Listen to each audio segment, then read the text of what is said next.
Nii.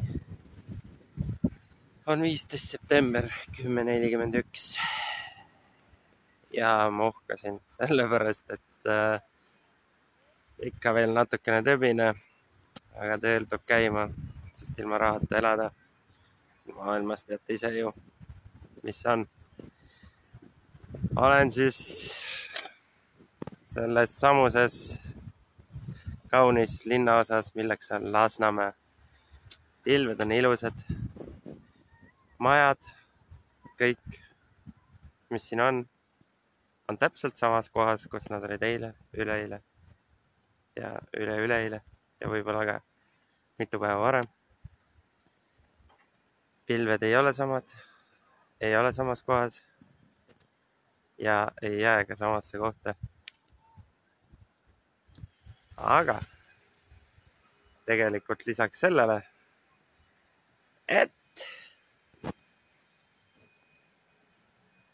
ärge laske oma katust sammaldama, sest katus või sammal sööb teie katuse materjali ära ja siis te peate üsna kähku seda uuesti mürgitama. Aga ka selleks ei tee ma seda video. Tegelikult. Enne veel, pange tähele, seal on teletorn. Ajalooga teletorn, mille otsas ma olen ka kunagi köitega turninud. Survepesemist teinud. Oi, küll oli pull. Aga kas sellest ei tahtnud ma rääkida? Näete, seal on 3X-iga Maxima. Aga ka sellest ei tahtnud ma rääkida. Ja seal on Iru elektrijaama korsten. Peaks olema kuskil 200 meetrit, võib-olla isegi kõrgem. Kus Oleg teadavasti siis tegi elu esimesed tööstusalpinismi tööotsad.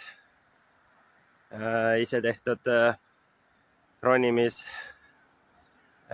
vööst, mis oli siis juttude järgi Norma turvavöödest tehtud. Aga ka sellest ei tahtnud ma rääkida. Nii, vaadake nüüd seda. Siin on see Maxima. Ja siin on mingisugused vanad vundamendi rajatised. Siin peal oli üks pooleli jäänud ehitis. Ja kes teab, milline see välja nägi, see teab. Kes ei tea, siis kujutage ette sellist 4-5 kordset pooleli olevat ehitist. Ja selles hoones omal ajal, kui mina veel noor olin, toimus nii mõndagi. Kes teab, mis seal toimus. Igal juhul vilgas elu selles hoones käis ja mõned korrad sattusin minagi sinna hoonesse. Ja kes teab, siis mida kõike võis sealt leida. Igal juhul selles hoones käis vilgas elu ja sellest hoonest võis saada manti. Vaat, et kui kunagi tulla siia Jaan Jusket Lasnamäele kopeerima, siis sellest hoonest võiks ka rääkida, mis siin Lasnamäel kunagi oli, aga ma arvan, et siia tuleb 4X-iga Maxima kunagi peale või mis iganes X-ima. Igal juhul elu Tallinnas pole seisma jäänud ja ärge jääge teiegi seisma. Ja kui jääte seisma, siis võtke aega hingetõmbeks ja jõu kogumiseks, et edaspidistes tegevustes oleks rohkem jõudu ja näha rohkem värve ja tunda rohkem lõhnu ja üldse jõuda rohkem, et kogeda rohkemat. Aga mina siis lähen siia sellele laskumisele ja pesen selle rivi aknad ära ja siis lähen järgmisele majale. Nii et ilusat päeva kõigile.